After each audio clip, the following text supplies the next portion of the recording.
लु दिदी गयो हौ माइते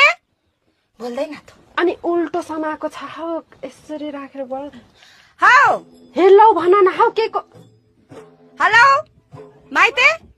हेलो दिदी हो सुनिस सेवार हो अन्ने सेवारो अनि यो दिदी के पो गर्छ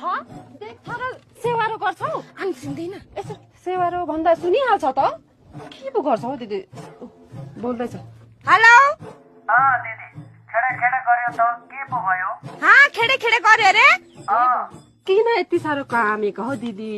बिस्तारो यसरी राख त यहाँ माथि अलु बोल त नकाम न अहिले सुने दिदी भात खाइस खाए त दिदी त्यता छैन नि यता त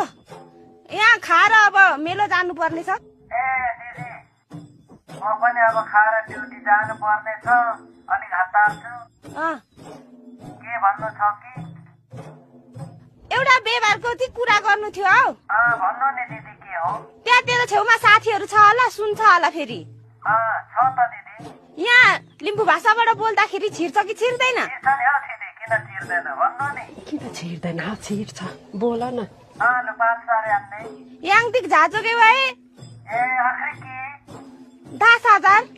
ए लु अन्ने ताने चिन्ता आमुङ ल अन्त तारुवा ए ल ल ल ल ल बागे पछि र अन्ने युक्सुङ ल ल ल ल ल ए ल ल ल ल ल ल